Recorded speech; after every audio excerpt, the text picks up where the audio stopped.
Bien, entonces, ¿alguna duda ahí hasta el momento? ¿Guardaron las páginas? ¿En serio en la universidad les va a servir resto? Resto.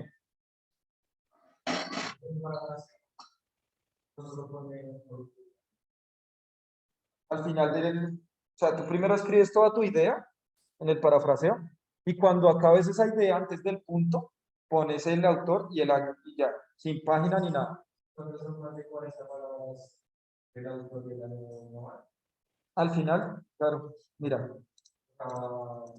así, mira, ya, estos son más de 40 palabras. Y mira que al final va el autor, el año y la página. Al final de ese párrafo que corrió. ¿Listo? Aunque también puede hacerse de otras formas, pero pues no los voy a confundir, o sea, hagamos, pues ustedes mirarán cómo es la otra forma. ¿Listo? ¿Hasta ahí bien? Estructura del ensayo. ¿Cómo debe ser un ensayo? Hay muchos tipos, ¿listo?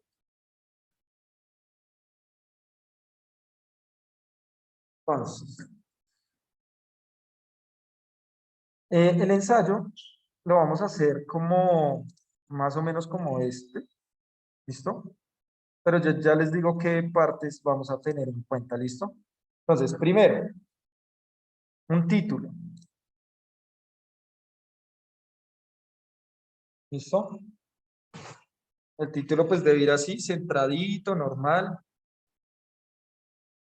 Luego, al lado izquierdo, el nombre de los autores, ¿sí? Daniel Moreno, al lado derecho, perdón, al lado derecho. El nombre de los autores, por ejemplo, Daniel Moreno, esto lo vamos a hacer individual, por ahora. O sea, vamos a ver cómo si aumenta más el grupo, de pronto podríamos pensarlo algo operativo, parejas o algo así. Pero por ahora individual, entonces para este lado. Y abajo de eso, les van a poner de dónde son, ¿no? Su curso, el colegio, la materia, ¿listo? Principalmente esos tres datos. Entonces, curso, colegio, materia, ¿listo? Ahí iría, justo debajo de eso. O sea, no van a poner todos centrados, sino así como aparece acá. Y más o menos van los artículos. Miren acá, vamos a poner un pequeño resumen. ¿Cuánto debe tener un resumen? No debe tener más de, a ver si puedo escribir. Listo, 250 palabras. Máximo, máximo 150 palabras. ¿Qué debe ir en el resumen? Mejor dicho, para que, para que ustedes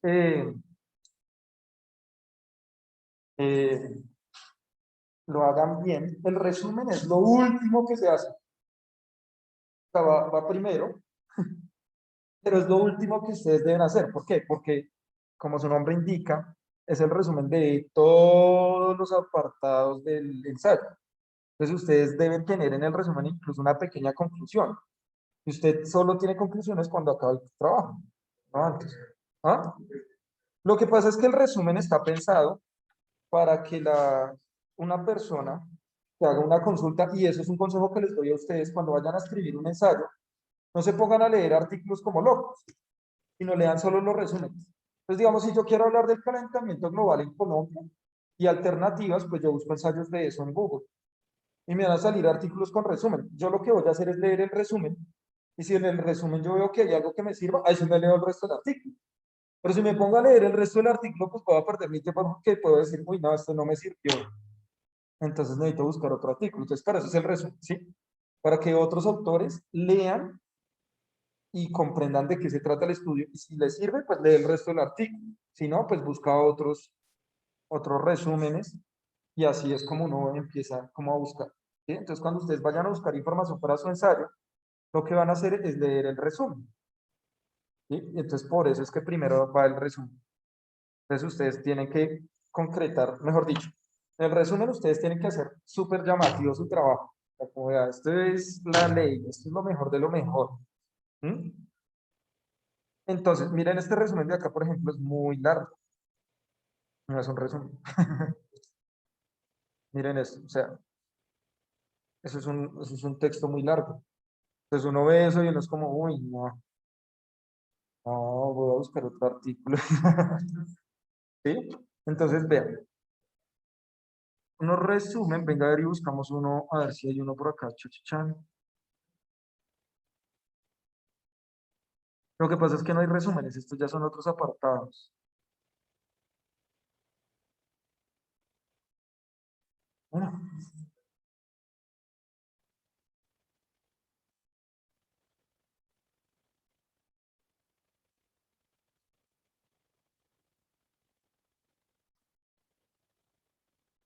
a ver si sale.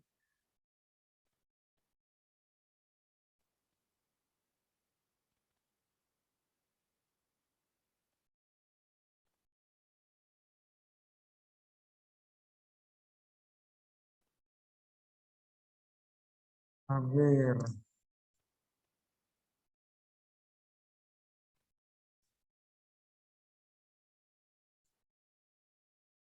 ay, esto no deja ver el artículo completo.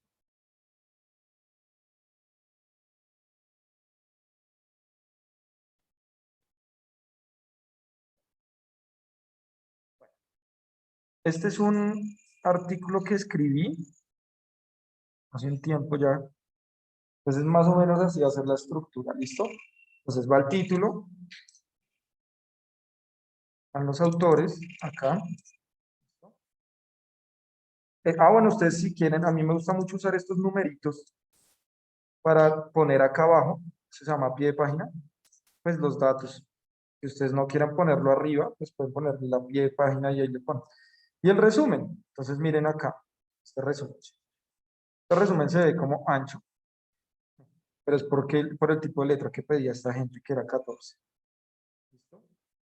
Y deben tener palabras clave después del resumen, muchachos. Las palabras clave, como el nombre indica, son las palabras, los temas más importantes que ustedes van a tener en el artículo, en el ensayo. Por ejemplo, si ustedes en el ensayo van a hablar de calentamiento global, pues ¿qué palabra va a ir ahí?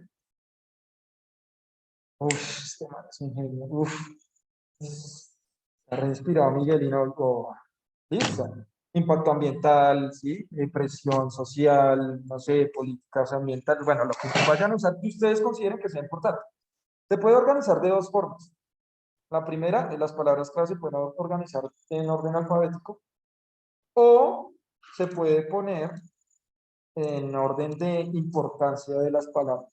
La más importante, la menos importante según usted. ¿Listo? Pueden poner de las dos formas. Listo. Si ustedes quieren pueden hacer abstract. ¿Qué es abstract? ¿Qué es el abstract? El resumen en inglés. Listo. Resumen en inglés. ¿Quieren? Pueden hacer para que más personas puedan leer en el mundo. ¿Listo? Vamos a tener, ojo con esto, una introducción. ¿Sí? En la introducción, máximo 5, entre 3 a 5, de 3 a 5 palabras clave, no más. ¿Listo? Introducción, en esa introducción lo que vamos a hacer es presentar, bueno, metamos introducción y marco teórico de una vez en lo mismo para que no se alargue, ¿listo? Entonces en la introducción vamos a presentar un objetivo, pero dentro del texto, ¿sí me entienden? O sea, no lo van a poner como en algunos trabajos que les piden objetivo, 2 puntos, hacer tal cosa, no. Sino usted va a hablar, va a decir como, este trabajo es importante porque vamos a debatir la siguiente pregunta. Eso es muy importante en un ensayo, siempre debe haber una pregunta. Entonces pónganla ahí también en la introducción. ¿Sí? Exacto. Exacto. Yo les pongo una pregunta inicial. ¿Sí? Yo les propongo una pregunta inicial, pero no van a usar esa pregunta. Digamos, por ejemplo, venga a ver, yo acá tengo la programación bimestral, la del ensayo, las del primer ensayo que les voy a pedir. Esto es octavo, ¿sí o no?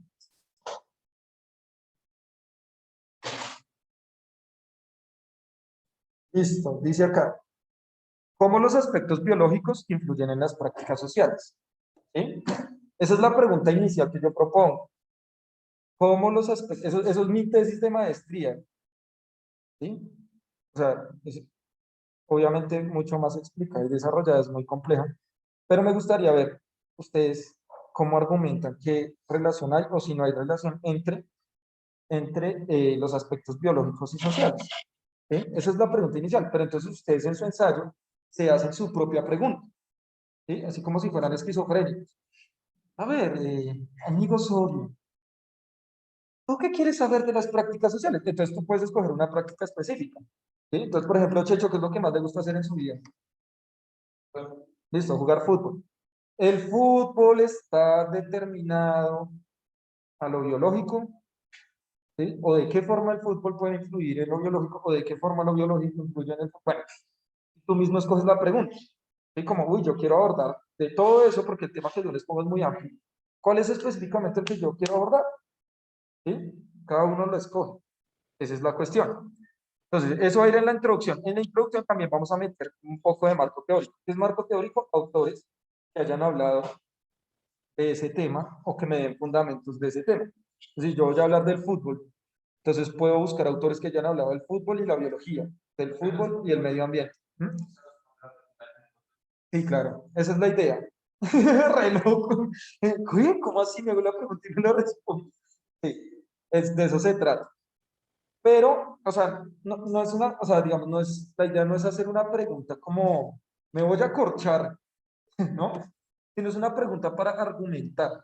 Digamos, por ejemplo, en mi tesis de maestría, yo digo que lo cultural, o sea, esto que estamos haciendo nosotros acá, que es cultural, es producto de una adaptación evolutiva, es decir, ¿no? Nosotros somos productos de los genes hicieron cultura, e incluso las prácticas de violencia son prácticas adaptativas. Colombia es un país violento, pero producto de la adaptación evolutiva del planeta.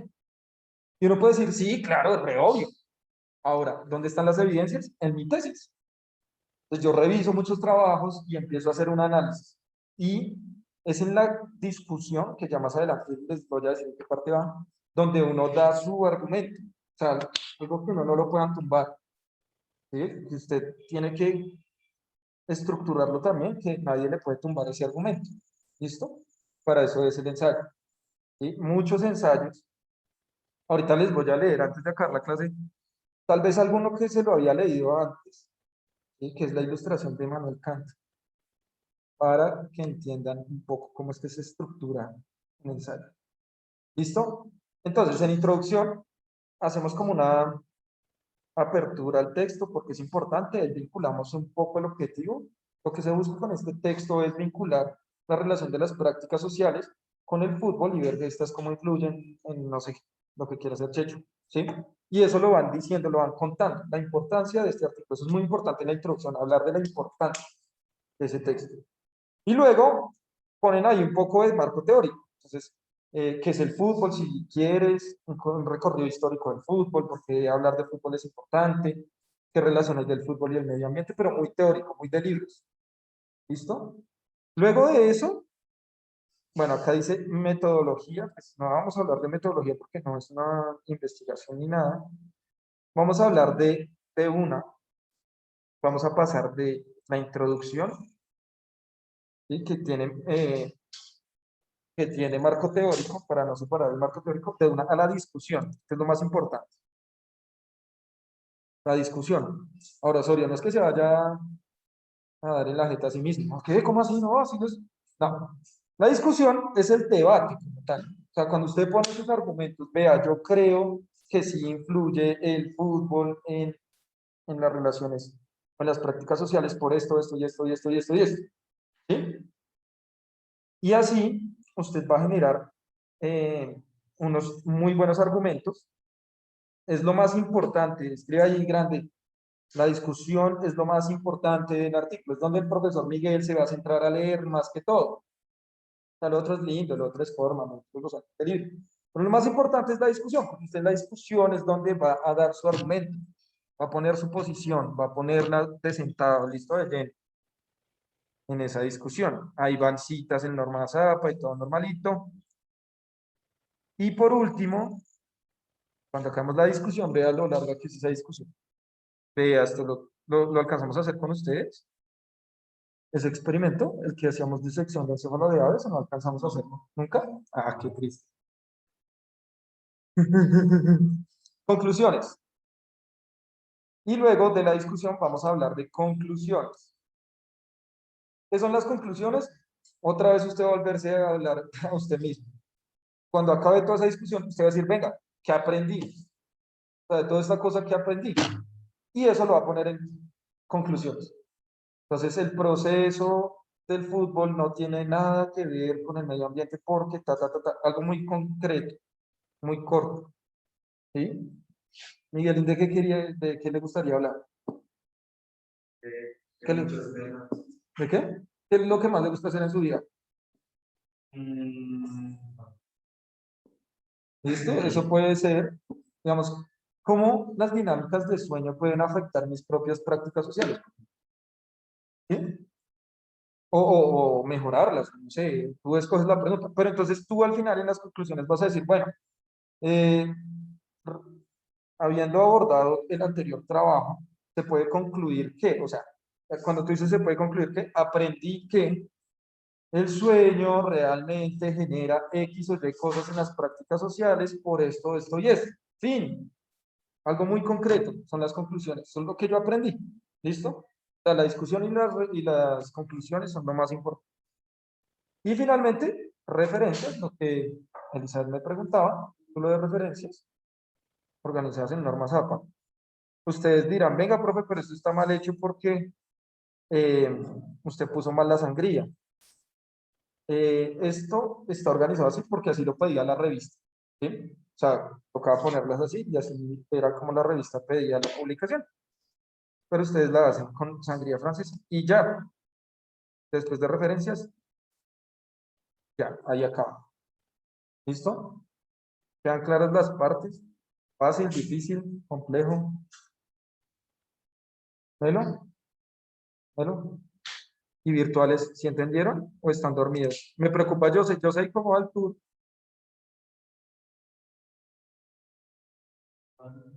Man, ya está dormido. Uy, sí, qué envidia, ¿no? Yo sería ya dormido. Todos deberíamos estar con el computador por tanto así.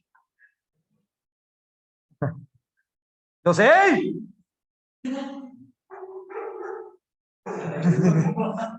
Contesta, yo sé.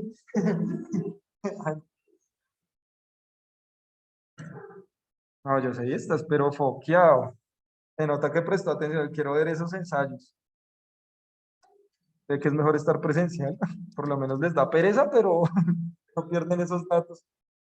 Bueno, muchachos, entonces, hasta ahí, ¿todo bien? Vamos a ver, ya para terminar esta parte, bueno, esta clase prácticamente se nos fue en esto. Eh, de Afklarant. Vamos a ver de Afklarant. ¿Listo?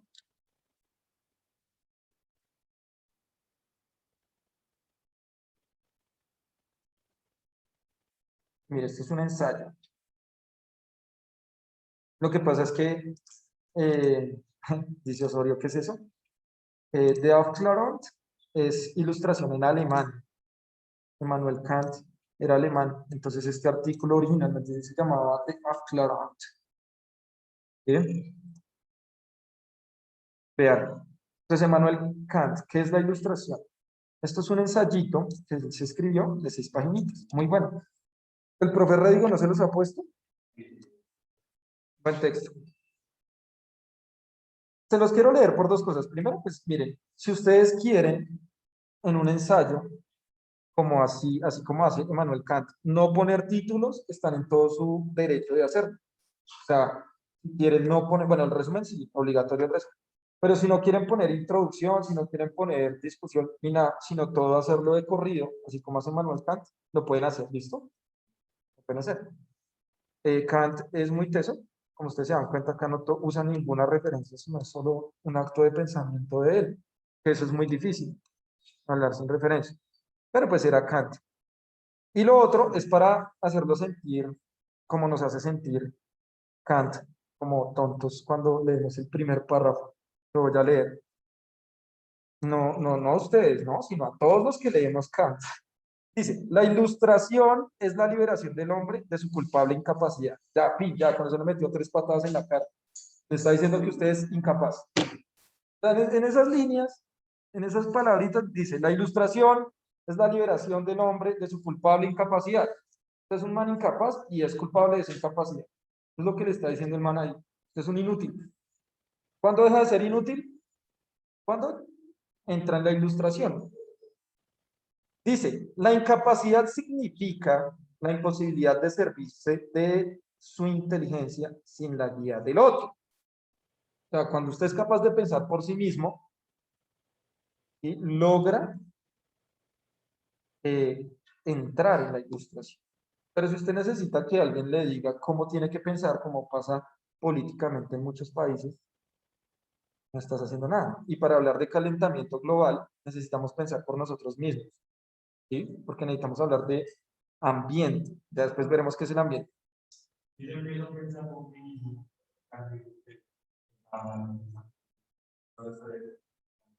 Kant te ayudó.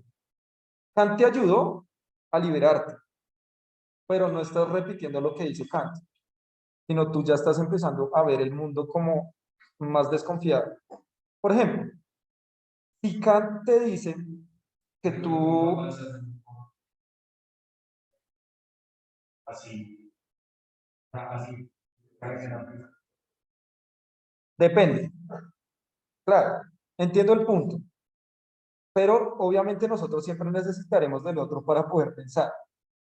El problema es que yo siempre haga lo que el otro es. Por ejemplo, si yo sigo como un loro a Kant, y digo, pues es que Kant dice que nos liberemos, y solo me queda en Kant, pues bailas, no entendiste a Kant, ¿sí? La cuestión es, o sea, lo que dice Kant en este punto es que tú tienes la capacidad de la inteligencia, pero cuando alguien te dice, por ejemplo, voy a poner un caso polémico, no vamos a entrar a discutir si es real o no, pero por ejemplo, si tú crees en Dios, pero crees en Dios porque alguien desde chiquito te dijo que Dios existe y nunca te has puesto en el papel de comprobarlo, estás en este caso. Y a ti te dicen que es mejor la izquierda desde chiquito o la derecha desde chiquito. Y ya cuando creces, tú no puedes criticar la izquierda o la derecha, ¿cierto? Estás en este caso. Si a ti te dicen que guardar papelitos en el bolsillo y no botarlos al piso es lo mejor que tú puedes hacer para tu vida y nunca lo confrontas, estás en este caso. Pueden ser prácticas buenas, malas, no estamos debatiendo si Dios existe o no. Lo que estamos debatiendo, o que si la política es buena o no, no, eso no nos importa. Lo que nos está diciendo Kant es que hay que tomar distancia y evitar que alguien nos diga cómo debemos pensar, sino mirar si es bueno pensar o no ese punto en específico, si vale la pena o no. Pensar, darse la idea de pensar, ¿sí? Por ejemplo, nosotros estamos arraigados a muchas ideas. Checho es hincha de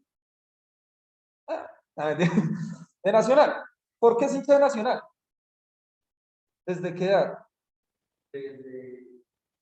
¿Sí ve? Desde que tengo memoria. Entonces, supongo yo, desde mi ignorancia, que la familia de Checho es de Nacional también, ¿no? Usted es la oveja negra. Ay, Dios mío.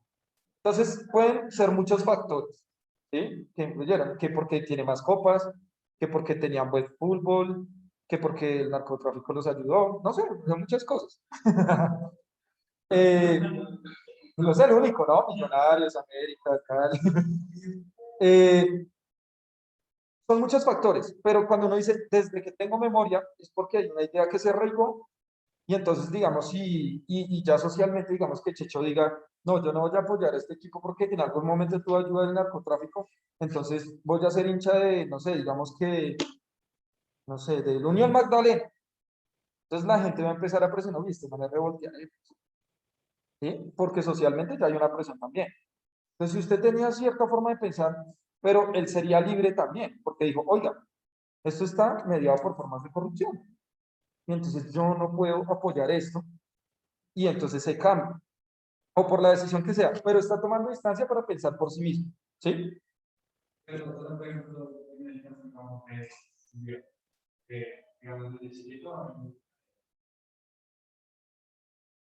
sí llegó, digamos, a una reflexión que sí lo que hace la religión, pero digamos que esa religión es